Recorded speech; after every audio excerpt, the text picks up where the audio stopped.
Good morning, everyone. This is Kirsten from COVA. I'm happy to be joined today by Anthony Antuna from County Sheriffs of Colorado to talk more about VINE. Quick housekeeping matter, if you haven't used GoToWebinar before, if you have a question, please go ahead and type it in the chat box, and I can monitor those for Anthony. The raise hand function, not terribly helpful, then I just have to write you and ask what the question is or what it is that you need. If folks are having any trouble with audio, you can log on with a different browser, or sometimes if you're on your phone, try logging back in on the computer, or vice versa. So with that, if you should receive an email within 2 hours of this webinar concluding, that the email is your proof of attendance of 1 training hour on VINE.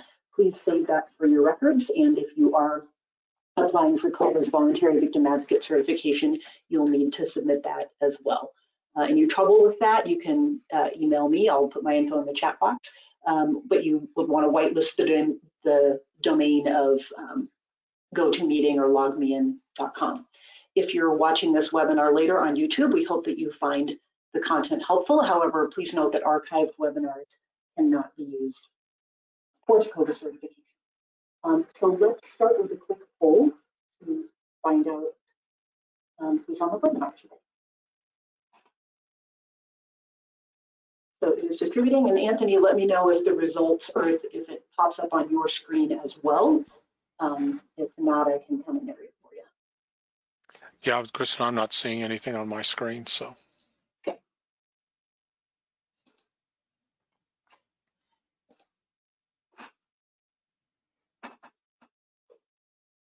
So Anthony, our options for who's joining us today is law enforcement officer or DA investigator, law enforcement or DA victim advocate, prosecutor, DOC personnel, or nonprofit advocate. If someone fits a different category, I'm sorry, those are we can only have 5 categories, then please let me know in the chat box so Anthony can make sure he's able to cover everyone's concerns. Okay, so we'll give that just a few more seconds.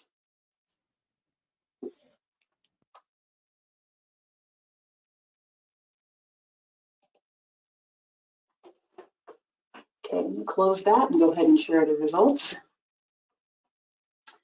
So we have 79% law enforcement or DA advocate, 9% law enforcement officer or DA investigator, no DAs, 9% from DOC, and 3% nonprofit advocates. All right, so with that, Anthony, take it away. Well, good morning, everybody, and thanks for joining us. Again, I'm Anthony Antuna. I'm the program manager for the Colorado VINE program here in Colorado. It's based out of the County Sheriffs of Colorado, but I run the statewide system for Colorado VINE.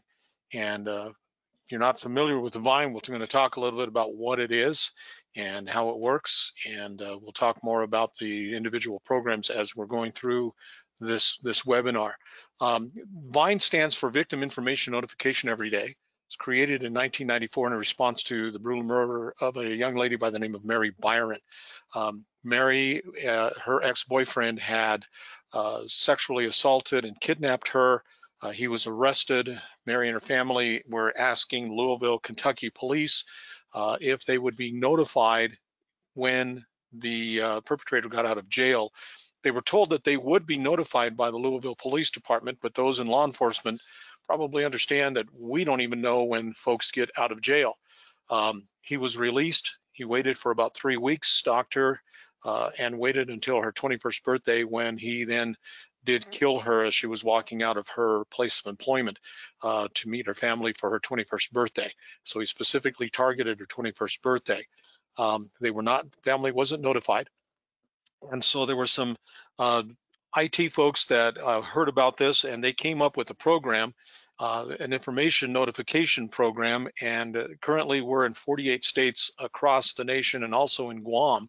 The thing with Colorado is that we were one, if not the first state outside of Kentucky to start using this system. So Colorado has a long history with VINE. Vine is a free service. When we talk about Vine, we usually think about this part of Vine, and that's VINELink. VINELink is the free service that is used to register victims, survivors, and other registrants about the custody status of an offender in the Colorado jail. Victims can be notified by phone, text, or email 24 hours a day, 7 days a week, and anybody can register on VINELink. This is a totally anonymous service. We do not know who's registering. We don't know their status, whether they're victims, whether they're friends or foes of the perpetrator, their family of the perpetrator, media, looky-loos, whatever it might be. It is free, and we can't tell who's on the system. But right now, currently, all Colorado jails and the Division of Youth Services participate in Vine. DOC does not participate right now, and we're working to get them on the system, and hopefully we'll be able to get that DOC on the system. It's going to be a while, but we're still working to get them on that system. The data is collected from the jail management system. The jail management, JMS, every 15 minutes is when the data is sent to Vine or APRIS. APRIS is the vendor, and so every 15 minutes that JMS is usually sending information to APRIS, and the exception, and so that we have a very quick turnaround, hopefully a very quick turnaround if everything is working correctly, to get victims notified or the registrants notified when that person is being released from jail. The exception is an 8-hour transfer or an 8-hour delay for transfers.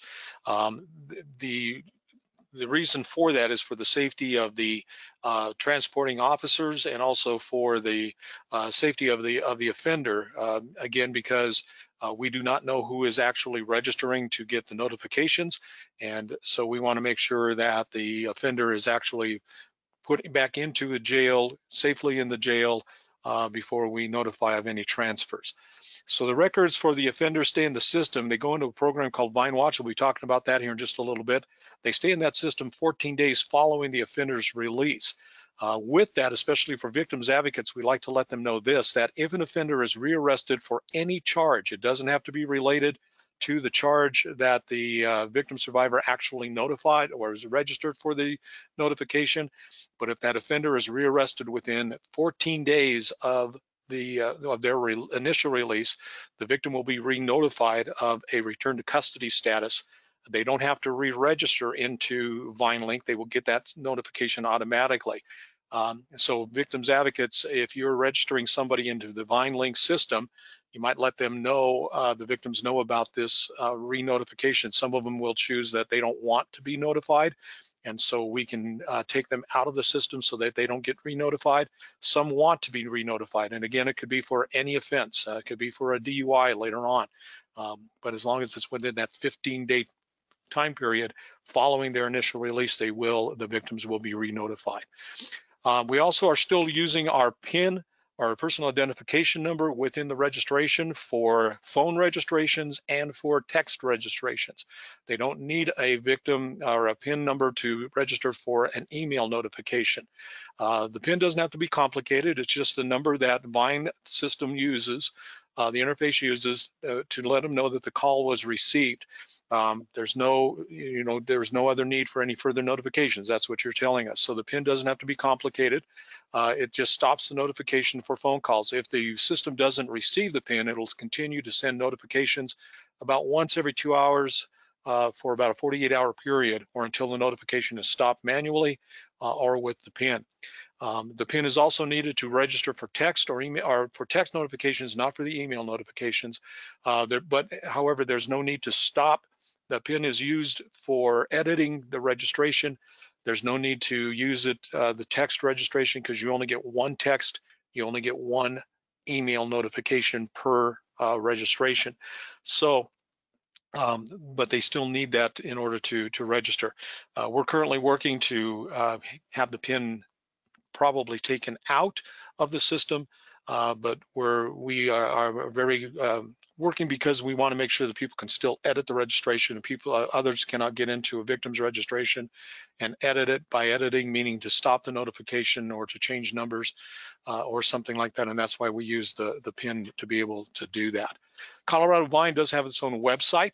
along with the VINELink website. We'll talk about that here in just a bit, but if you go to www.colorado-vine.com, this is where you will see our website. You can also use that website and you can register. You can see the registration there in the middle of the page, or you can call the number, the 888-263-8463 number, to register via telephone if you don't want to register online.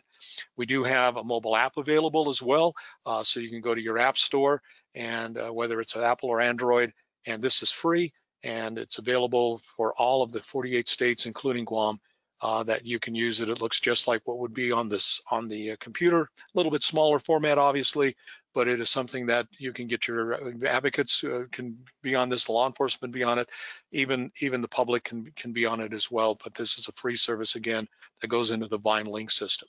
So if you're using VINELink, the www.vinelink.com, this is the direct service to go into Colorado's VINELink system. You can use any of the states. Again, you can select your state. We also have some new features. They've done some changing to the VINELink. So when you initially go on there, you might see a different page than what I just showed you, but it will tell you to go to the Colorado site. Again, it's just going to Colorado, and then it's going to take you back to this system. And you see that we have some new features up in the top right-hand corner in the red box there. It says new in Vine. So there are just some different things. The new in Vine page, there is some news articles and some different things like that that are in the Vine page. Colorado is not on what's called enhanced Vine. Once we get onto the enhanced Vine system, then you'll see a whole different page, and we'll be doing different training on that as well. But right now, this is about the only new thing that you'll see in the Colorado page until we get into the enhanced Vine. We also have the quick help. So anytime during a registration process, you can go into the quick help by clicking on the quick help link. So we'll have that, and then you just choose your state of interest. Now, the one thing with the Vine is that you can go into any of the states that participate in Vine. The only two states that do not right now are North Dakota and Maine. So any of the others that you can get onto the system. So if you know of an offender that may be in another state, you can track them as well and find out their release, as long as that state is using Vine. There are some states that use it for their Department of Corrections prisons only. There are some states like Colorado that use it only for the jails. There are some that use Vine in every county. There are some that use Vine in only partial counties. So again, it just depends on what that state is doing and how they're using it, but you can still go into those states to try and find a victim or an offender in that system if you need to. But we're going to look at the Colorado site. Colorado, we also have it that we can use many languages to register. Remember that registering is the information you put into Vine. Notification is the information Vine sends to you. So you can register currently in VINELink under the classic Vine system, which we currently have in Colorado. The enhanced Vine, you'll be able to get notifications in different languages, but right now notifications are only sent in English and in Spanish. So what we do is we go in and we click on find an offender. You're going to get this disclaimer to let you know that we are currently not using the DOC. Department of Corrections is not using Vine, but we do have the information of where you can go, the website or the telephone number you can call if you have an offender in the DOC system, and that's who you're looking for. Then you just hit the continue button, and this is what you will see. So you'll start adding the information into these boxes with their last name. Now, when you start to type into that box, you'll get this message that says that entering 2 characters will perform an exact name search. What that means is there are some folks who may have just a 2-letter last name, but if you enter 3 or more characters, it'll start a parcel search, or it'll search for the name that you have in there. So we'll add that information. You may get something like this if you're adding the information and it says no offenders matching your criteria are found. If you get that information, that means that the offender is not currently in custody. They've been out of custody for more than 14 days. The jail is offline, and I'll talk more about that when we get into VINEWatch here in just a little bit. The offender is in the process of a transfer. The spelling of the offender's name does not match the booking data, and that happens quite often. And so we need to make sure that the offender's name is the same as what the jail management folks, the records folks at the jail have entered. If you know that the person is in custody in a jail, you may want to call that jail to make sure that you're getting the correct name, and then that's the name that you'll put into the VINEWatch system so that everything matches. The other thing is they're not a custody and participating facility, meaning that they're not in a Colorado jail, or that they may be in the state system somehow. Or the offender is a juvenile. Even though that we do have DYC, Division of Youth Services, or DYS, on our system, it is a very limited system because of juvenile law and the child law here in Colorado, Code 19, if you're familiar with that. And so there are only a few folks that can get that information. That is not available to everybody because it's not part of the Colorado Open Records Law. So if you do put in a name, you've got the name in there, it is all correct, everything is good, then this is what you'll see. You'll see the name of the person. They're in custody in this situation for the screenshot that they're in Weld County Jail.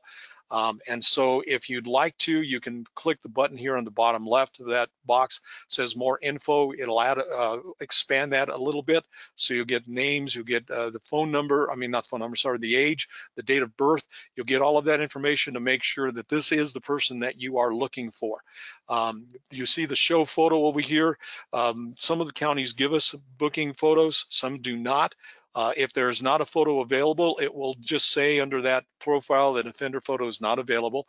It will not give you the show photo option. But in this case, Weld County does provide booking photos. So you need to click on the show photo and you'll have that. The reason the photo is not shown immediately is to protect the victims so that they don't have to see their offender's ugly mug at the first thing that they look into the Vine system.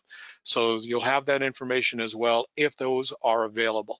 If you're ready to be notified, so we're ready to notify, we're ready to register into the system, we hit the notify me of status change. It'll go to this. We can notify by phone, you can be notified by email, you can be notified by text, or also by TTY. In our VINELink system, you can notify of all three of those. So if you want to be registered by phone and email and text, or you have different folks who want to be notified by phone, maybe somebody wants to be notified by email, somebody by text, you can do all of those in one registration. So you don't have to get out and re-register everybody. And you can do, if you have 3 or 4 people that want the text notification, you can notify everybody by a text notification in one registration. So you'll add your text number, you confirm the text number, confirm the language that you want to be notified, and then you have to hit the 4-digit PIN number. Again, doesn't have to be complicated. And then once you enter that 4-digit PIN, you hit add. So you hit the add button to its right. And once you do that, then you go down to the bottom corner, the left corner where it says continue. You hit the continue button and you'll go to this screen right here. This is to make sure that, yes, everything that I have in there, I've got a text, this is the text number, but you can also then register again, either phone, email, or text. You can start registering other folks for the same registration, and it'll create a list of the people who have been registered in this single registration.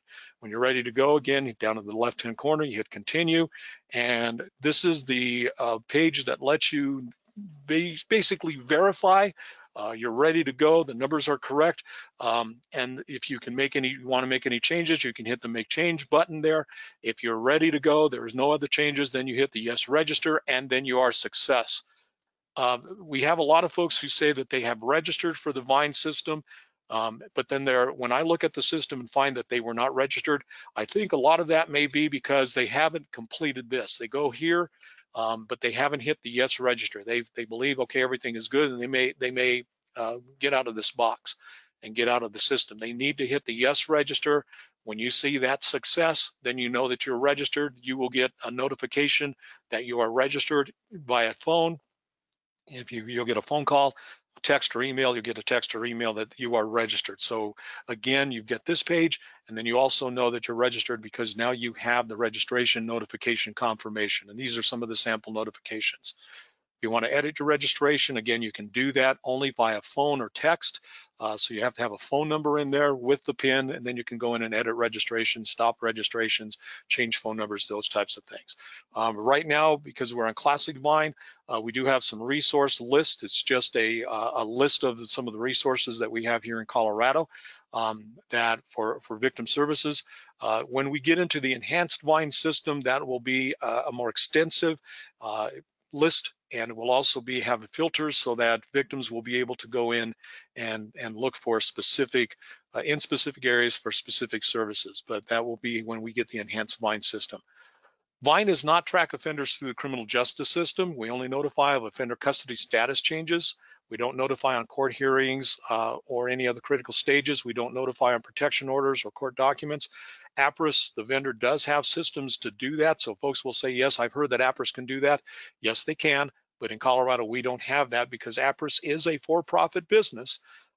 They are very, very victim services, victim support folks, but they do charge us for doing this. And right now we have the funds are paid for by the state, and so that's how we pay for APRIS. So the counties do not pay for anything, and that's how we can make this free to even the trainings and everything else free to all of our law enforcement, victim advocates, and victim services areas.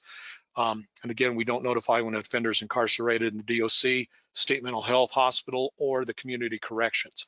And like I said, we're still trying to work on getting DOC on the system. If we get them, mental health hospitals, the state mental health, we can probably get them on the system as well. Community corrections, just because of the different databases that they use, very difficult to try and get them onto the system.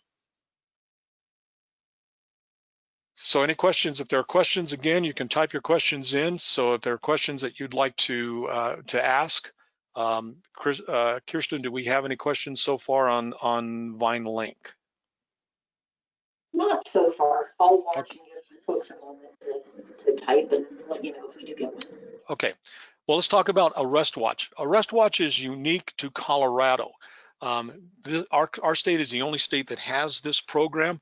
I know that APRIS, I've been working with some of the folks at APRIS because they're looking at expanding this to other states. But right now, even though APRIS is the vendor on this, we're the only state that has this. This is a system that notifies a registrant when an offender has been arrested. The arrest can be based on a warrant, and that was the initial thrust of this, was because we had the VRA notifying law enforcement must notify victims when their offender's been arrested. And there are sometimes, I was a detective, my background is in law enforcement. I was a police officer for 22 years and retired sergeant. And most of my time in that 22 years was as a detective with my department. And so there were times when I wrote a warrant and didn't even know that the warrant was even being executed or that had been executed. And that, so I didn't know if the offender had been arrested. So this helps us because we can put somebody into ArrestWatch into the system for a warrant, or you can put them in for any other offense. If sometimes we use law enforcement might use this to look for somebody, they know this person it's a matter of when they get arrested, not if they get arrested. And we may be looking for this person as a person of interest. District attorneys have used this for, subpoenas to try and find somebody to be able to serve a subpoena. So if these folks get arrested, we will be notified of their arrest. We also use it for victims, again, because our number one concern is victims. So we can register a victim to be notified when this person gets arrested so that they know that the person has been arrested. Again, hopefully within that 15-minute time period that the interface of the JMS and APRIS are talking to each other. ArrestWatch is a free service, but it is a secure site, which means that you have to get signed up into the site. This is not public. We don't allow just anybody to register into the system. So the victims advocates, law enforcement, somebody who is signed up for this program has to be the person that registers our victims into this system. Those folks that can be registered onto this system are victims advocates, law enforcement, some victim service providers. Those are the folks who are given permission for this site. Those who can register they can register the victim survivor for notification to be notified when they get arrested. Hey, it looks like you have a question, and I think it's Colorado is a beta site, like I said, for the ArrestWatch service. We're the only ones that are on that. And we'll talk more about how to get onto these into these systems later here in just a little bit. But one thing that I do tell folks is if we get you onto the ArrestWatch system, you can just Google, it's like we have it up here, ArrestWatch, all one word. You may find these links. ArrestWatch with APRIS safety behind it will not get you to our site. ArrestWatch was another program that APRIS Safety had. They stopped using that. They rebranded the program that they were using, ArrestWatch, with, and so they gave us that brand name. So what you're looking for is either log in ArrestWatch and APRIS without the APRIS safety, or ArrestWatch APRIS, again without the APRIS safety. You click on those. That'll get you to the link that you need to be on. And again, I would recommend you bookmark that. So what you're going to get is a secure site. When you get permission to get on the site, this is how you sign in. We will send you an email when we put you on the site that will give you all the instructions on how to sign into ArrestWatch. Your username, which is usually your email, will give you a temporary password. You will get that from a Gmail account. We're using a Gmail account for that. That Gmail account is csocvolunteers@gmail.com. So if you are registering for to get onto one of our sites and you don't hear from us for a while, give us a little bit of time, because we do have so many folks that are want to register for these sites, especially after I do these types of programs. And so I send that off to my volunteer. My volunteer is the one who's going to put you into the system. She'll get you into the database. So it takes a little while to be able to do that. Give us some time on that. But the other thing is, if you haven't seen something, check your spam for that Gmail account. One other thing I do want to let folks know is if you do have issues, and I do have this on the signature line of that Gmail account, don't send information or questions to the email account. Send it to my CSOC email account. And so we'll get out that, we can get that for you there. We'll answer questions, and if you're having issues getting on the site. But when you get onto ArrestWatch, yes. Sorry, can you mention that email account that the info would come from one more time?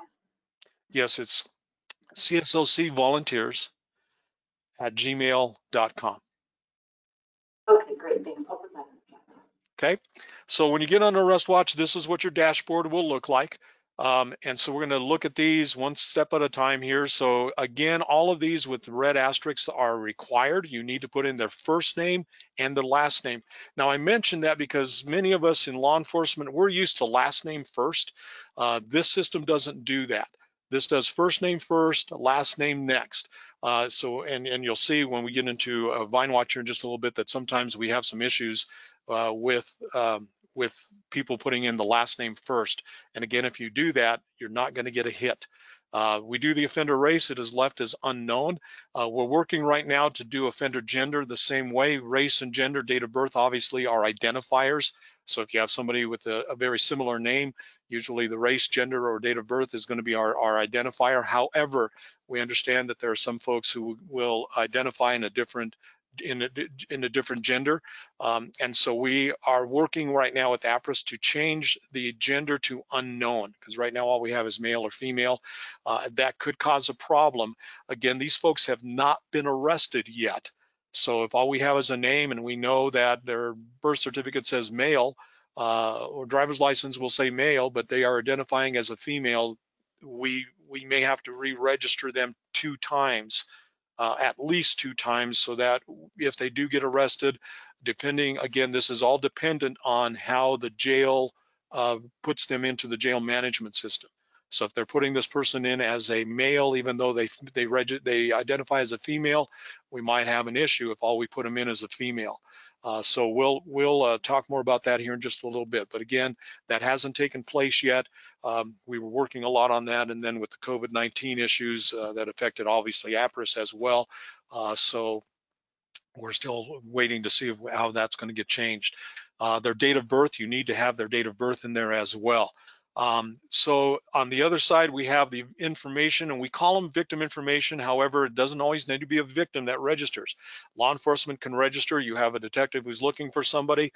They can put their information in there. So this is not just for victims. However, we use it for the victims to be able to notify victims if they want to be notified of the arrest as well, or you want to make sure that the victim gets notified.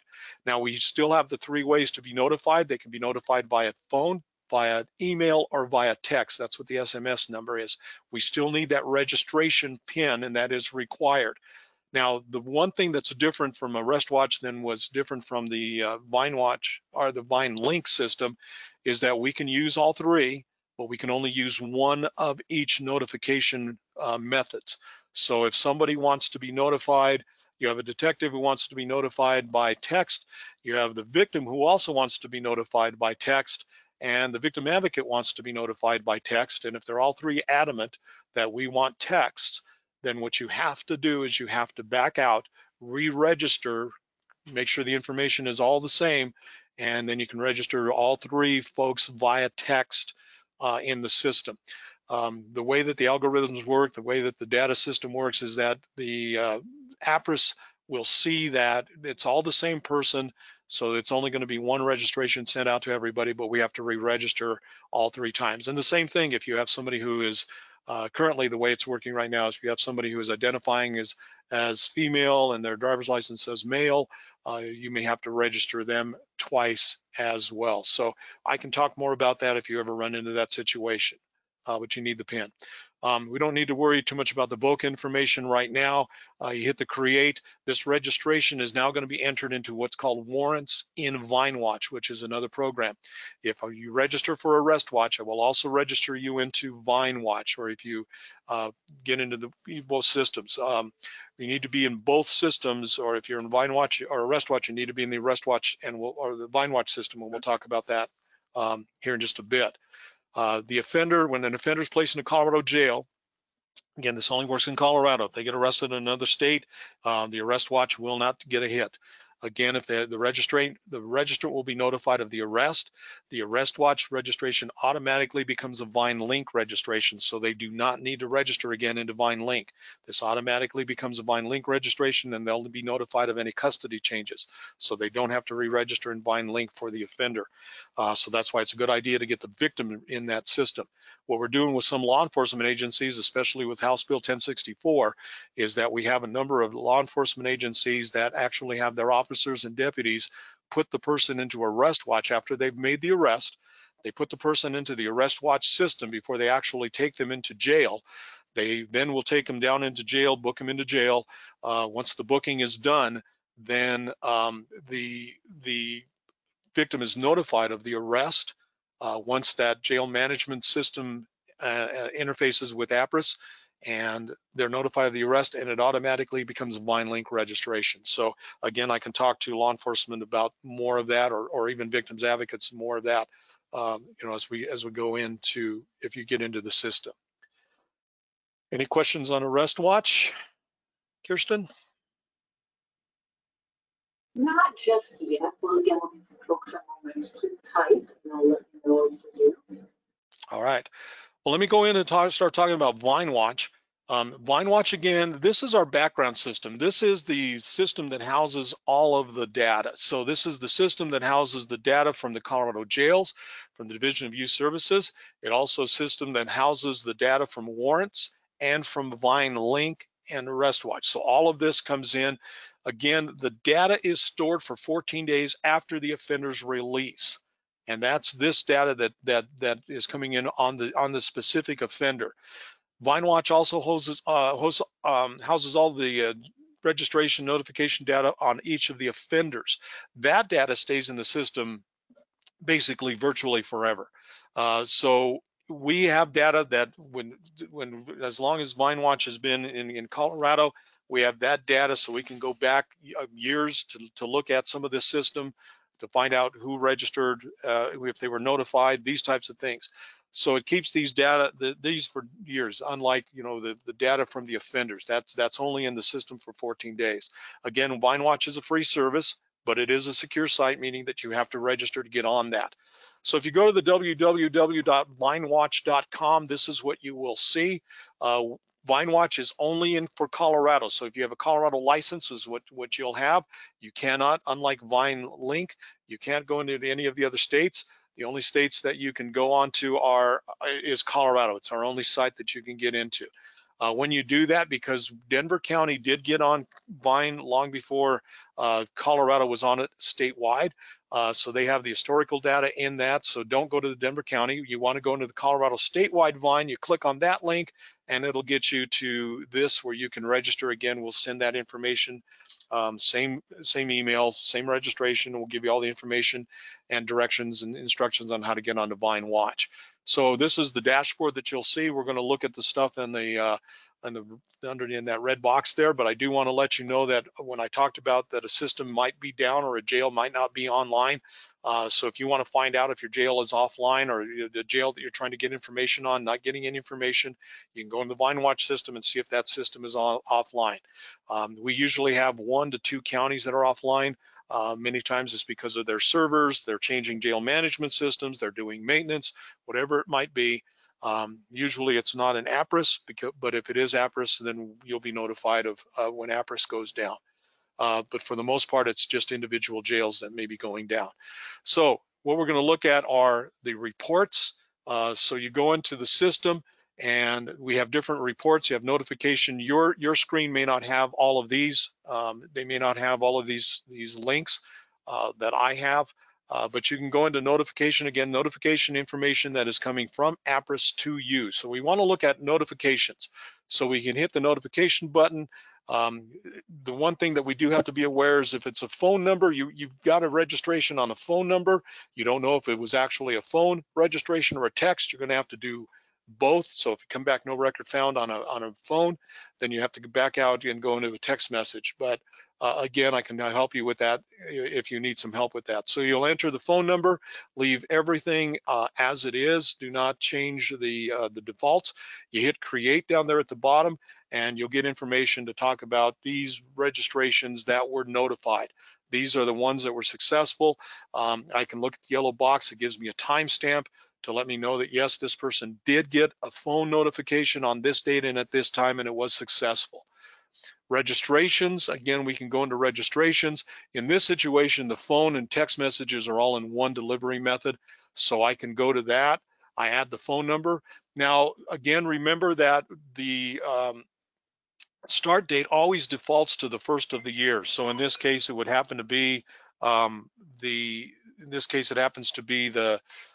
and the start date is, this is when I did the screenshot, was 2019. So if you want to change that, so you want to do something that was earlier in the year, so what you'll need to do then is you go into the start date. You can hard change that, so you can just put your cursor in there and back out to 2020. Or 2019 if you want to go past that time to the time this time here. And again, I can help you with a lot more of that. Enter your number in there, and you see that this is more than what we had in the notifications. Number one, these are all registrations. There is phone and text registrations, so there's different. We can also see the PIN that they used, who they were looking for, and all that information is there. With this instead of what it's going to give me is the way that they registered, so we can tell how they registered, we can tell when they registered, and it gives us an IP address of where they were registering. We can also look for specific offenders, and so in this situation, you may want to change the defaults here. So you may want to look for people. You have to select the agency, so whatever agency, we'll get into that here in just a bit, but you want to look for folks just with registrations, in custody with registrations. You don't have to find people who are out of custody. Out of custody is they've been released, but they're still within that 14-day time period, so they're still in the system if they've been transferred. So you can take all of those out. If you go to juveniles only and you don't have the permission to see juveniles, you will not see them. So again, that is specific information or specific permissions that are given to folks who can see the juveniles. So we want to click the with registrations. You go to your agency. We just happen to pick Elbert County. In this particular case, And then we can go and we click on the blue numbers on the left-hand side, the OIDs, the offender ID number, and we go to them. And just happen to find Miss Ashley here. I picked her because she has 10 registrations and registrations on her. So this is what her page will look like. It gives us her offender details for right now, that she is in custody in Elbert County. She was booked on the 9th of April of 2019. We also looked at this, the registration link, that information down there, links subjects. That means she was transferred. So she was transferred from Lincoln County. Still going to show her in custody in Lincoln County, even though she's not there. She's going to be in custody in Elbert County. So she was transferred on that date to Elbert County. And then we have the registration detail below that shows us all the folks who are registered for her. The offender, again, does not show a photo. If it's available, it will tell us that it is available. So we have to click on the offender show photo. Victims and the public cannot see this, but I don't know why it's still that way with the system. But that's the way that the system is set up. So we have to show the photo so we get to see her booking number. So this is what it will look like. Now, there are many times, especially for law enforcement, detectives may or may not want a booking photo out because, like I said, anybody can get onto the VINE system. So if you have somebody that's going into your system and you know that your county or the county that you're putting them into incarcerating them does display mugshots, we have a way to shut them down. Now, some folks will get custody or permission to do this, and we call it the mugshot display. That's the toggle switch, that little yellow circle arrow. You can toggle, that's our toggle switch, so I can hit that, click on that link, and it'll shut down the mugshot. It doesn't shut it down. There are some counties that actually have mugshots on their website. Has nothing to do with their website. It only affects the APRIS information that's coming out from APRIS. So we can shut that down so that their booking photo isn't shown. So this again is what it looks like. So we're going to look at all her information there. Then we can look at all of that, and then we have all the registration details. Again, the one thing I do caution with victims advocates, if somebody's wanting to use their email, if you have a victim who wants to use their email, if you notice here, the third one down, it says evilshadowx at gmail.com. The other one is morgandetty@gmail.com. Again, this is not open to the public, so the public will not see this, but just make sure that they understand that using their email, those who do have permission to see this will be able to see this information if they happen to be looking at that particular victim, or not victim, that particular offender. So again, we have the PIN information for all the phone registrations. We have all of these. So these are all registrations that people have made registrations on this person. Now, if I want to see the notifications on this person, I can go up to the top of their page there, and it says notification report. So I can hit that notification report, and what that will give me is this page here of all of the information that was sent out to the notifications that were sent out to those folks who have been registered. You see, these are all registration confirmations. You see that on the right side. If there was a transfer, it would say transfer notification. It would say release notification. It would say whatever that notification, the description is. She's still at this time, she was still in custody. So these are all registration confirmations. We know that all of these folks got this. You see in about the middle page under result, there are a couple of them that show terminated. What would those would probably happen is that these folks were on phones and they decided they wanted to be on text instead of phones.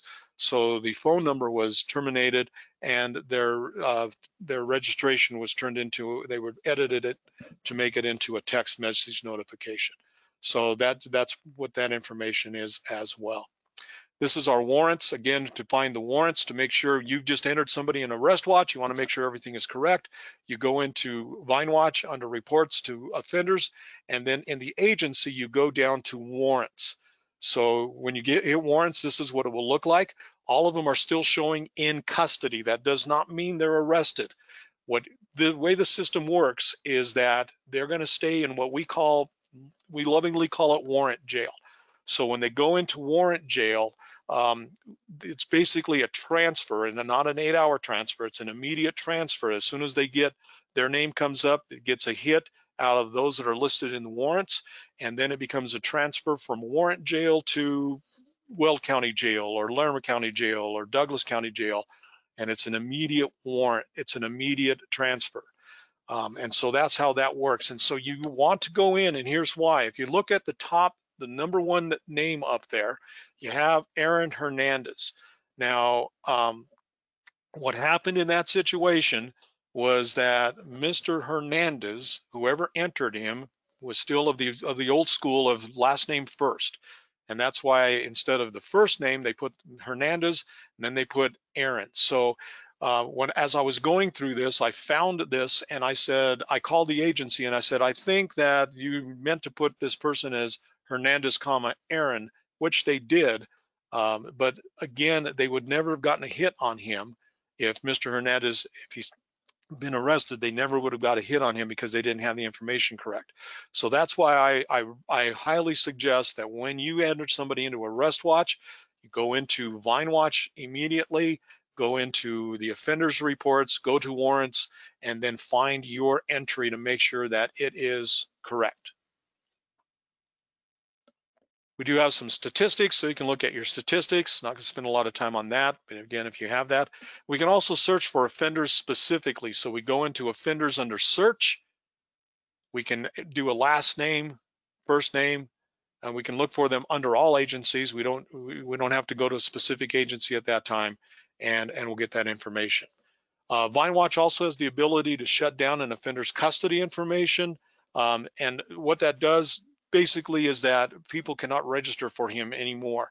Some of you may or may not remember, but you may remember Christopher Watts here in Weld County, the gentleman, well, I guess I use that term loosely, that killed his wife and two young children and put the babies into an oil well. He had 98 registrations on him within a 2-week period. We went ahead and shut him down. Before I shut anybody down, I talked to at least 2 people and maybe 3. In this situation, I always talk to the victim's advocate, to make sure that all of the people that need to be registered, and rightfully so on this person, are registered. And then I talked to the jail commanders.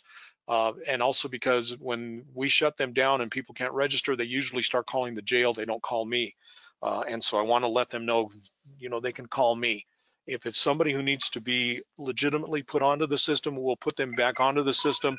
If they're not, if they don't need to be registered for that, then we can get them on the system and put them on. But the reason with Mr. Christopher Watts, out of the 98 people that he had on there, again, because people were using mostly emails, we could see that they were media and also attorneys. And so they were more looky-loos than anything else, so we started to shut them down on VINEWatch. So Anthony, we have a question, and maybe you're Yes. in there. The question is, how do we get access to VINEWatch? Who do we contact to sign up for that? I'm going to talk about that here in just a little bit, and so that'll be something that we'll talk about in getting you onto the systems. Perfect, thank you. Anything else? No, not right now. All right, I want to quickly talk about Justice Intelligence. Justice Intelligence is for law enforcement officers only. Again, a lot of these, the reason that they're so restricted is because of licensing agreements we have with APRIS. APRIS does own these, and so we have some licensing agreements with them. And so that's why Justice Intelligence is for law enforcement only. I'm going to go very quickly. I know we only have about 10 minutes here. So I want to go quickly through Justice Intelligence and through a program called MPLEX. So Justice Intelligence is an investigative tool. You do person searches, watches, photo lineups. We'll do the MPLEX search. It's no cost for the Colorado database. If law enforcement wants to go beyond the Colorado, then there's a cost to that. They have to pay APRIS for those licensing. Again, it is a secured site.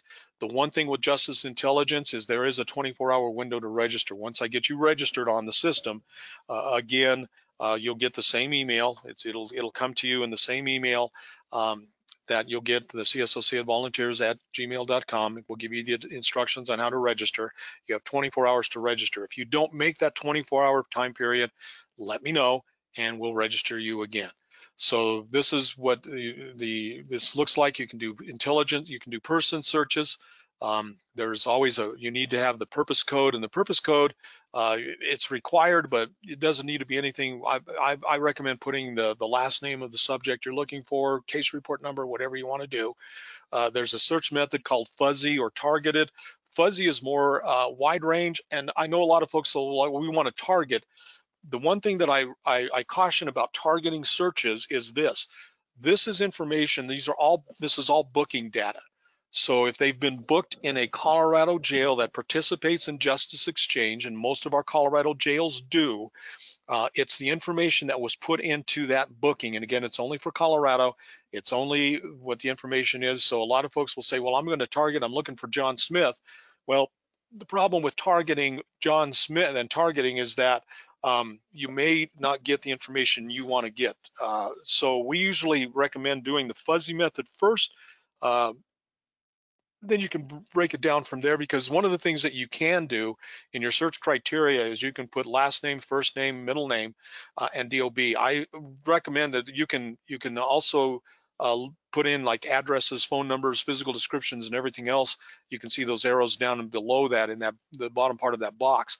Again, I recommend not doing that, because you may have an address that you put in. So I'm looking for John Smith at 1234 Center Place Drive, and you put in the 1234 Center Place Drive, but he has never been arrested using that address in a booking, and so you won't get a hit. So again, the wider range initially, and then if we need to, obviously you want to put the date of birth. That you do want to put in last name, first name, and maybe middle name, definitely with the date of birth. Nicknames and monikers, again, I try to don't add too much too soon. You won't get your hits. So then again, you can have this information if you need to. Then we select records. You can either do start dates, you can leave those blank. You can select the record that you're looking for. I want all bookings, incarcerated, currently incarcerated only. Leave everything else as it is, and in the my locations, leave it in all states. Don't change it to my state only unless it tells you to do that. Then you hit the search, and this is what you'll get. You'll find a person. So this is the person we're looking for. If I want to get more information on him, then I click on his photo. That's how it maneuvers through the system. So I'm going to get what's called a person summary first. This is all of the times this person has been arrested and all of the records that we have currently on this person from Colorado data. You see these blue numbers off to the right of some of you, like the names and aliases. Those show us how many times he has used that alias or that name in his bookings. So date of birth, for example, you look over to the right a little bit, you see a date of birth of 7/13/91. 5 times he's used that, but he's used 7/03/91 3 times. Now that's kind of a lead. It's a little bit of an investigative tool. If it was just one time, okay, that was a typo, but very hard for me to believe that there was a typo 3 times. So he's given that date of birth of 7/3/91 in 3 of his bookings. So if we click on those numbers, it will give us specifically to those specific bookings that he's used that time. We also have any scars, marks, tattoos, related records. These are all the times that he's been arrested. So we can go to a specific arrest record, a specific booking record if we want to do that. Not arrest record, but booking record if I want to go to that specific one. So these are usually, the top one is either the most current or the most recent booking information. And again, like I said, you can click on these numbers and it'll give you the dates of those bookings that he used that number or that name, that alias, date of birth, phone number, address, all these different types of things. So I can go to those specifically. Related persons, this is for a program that we're going to talk about here in just a little bit called the Linked Up. But again, remember that these are all based on information. So these folks may or may not know our perpetrator. More than likely they don't. They just use the same address that he used. So this link, this related persons, is not a true analytical link, but it does give you some information. I was actually doing this class in Pueblo, and they saw this address and found out that this was a halfway house in Pueblo. It could be a number of these addresses. It could be an apartment complex, a trailer park, something like that. But all these people may or may not know each other, but they used this address when they were booked, and it's the same address that our perpetrator used at one time. So we're going to click on his record, and we're going to go what's called the booking detail. And this is that specific booking. Gives us all the times that he used the alias, gives us his booking information. And we're going to talk about these other programs here very quickly in just a bit. gives us all the information that he used. He may have told the officer that he's unemployed, but at jail he told him he worked for Sammy Construction in Denver. So it gives us all that information there, gives us the booking charges as well. So we've got these 4 or 5 different programs. Linked up is a graph. It's not a true analytical graph, but very quickly we can go through that. It gives us, there are some folks that maybe that the same phone number. You see the one in the kind of the right side of that graph or left side of that graph has a phone number. So usually phone numbers are going to be the same. The address on the left-hand side or the right-hand side that goes up a little bit higher in the graph, that was an Alamosa address. It's not the same address out of Pueblo. So again, if I want to remove subjects and I know that they have nothing to do with them, we can click on those blue icons and that gets rid of them. We can also add people. So again, any changes I make are going to be made only to my graph. It doesn't make changes to the national graph, obviously, or to anybody else's graph. So I can add people if I want to, name them. They stay on the graph. We can disable so I can move things around so that I know that these are the folks that I really want to be keying on. We can label, show the labels of all of those folks. And again, I can save my graphs. So I can name my graph and save it to go back to it at a later date. Again, any changes I make are made only to my graph. We can create a watch. This is the same thing as ArrestWatch. Actually, Justice Intelligence used to be called Justice Exchange, which used to be called ArrestWatch. They've been rebranded, keep rebranding this. It's free. We're allocated 100 watches in Colorado. And so I can go through that more if somebody gets onto the system. We do have photo history. So this is for booking. If I want to do a photo lineup and one of these photos looks more like the person that I want to put in my photo lineup than the current photo, I can click on that and grab that as well. So we do photo lineups, add the information in there. Usually it's already pre-populated. We can then add these folks coming in from all different parts of the United States. What I like about this is I come from a smaller jurisdiction, Weld County. Is not that small. I'm sure we used to use booking photos from Weld County to do our booking, our photo lineups. But again, we may find somebody, especially in a smaller jurisdiction where they don't have as many booking photos. We're putting a booking photo in that our victim or our witness may know or may have seen. And so that kind of confuses them during the photo lineup. These come from all over the United States. So we've got our photo lineup. We can view it. We can print it up. So we can print it up as this. This is what it would look like. We also have for the discovery page. And then we can also do posters, any wanted posters. In the comments, you can add information like who to contact, whatever you can put in the poster heading, wanted, dangerous, any comments you want to put in. And so this is what the wanted poster would look like. You can print that up and send that off as a PDF to different agencies, even news media if you want to do that. Different other reports that we can do, currently incarcerated, recent bookings. MPLEX is a national precursor log, so we can go through that. Again, you have to have permission to do that. That's for law enforcement only. We can go in and look for activity within a certain store, click on the transaction, and we can look at that specific person. Related persons down here, if they're being watched, we can do person searches. So if somebody's using, they go in and buy pseudoephedrine, we can either search for a specific person or put in a watch. So that's kind of the long and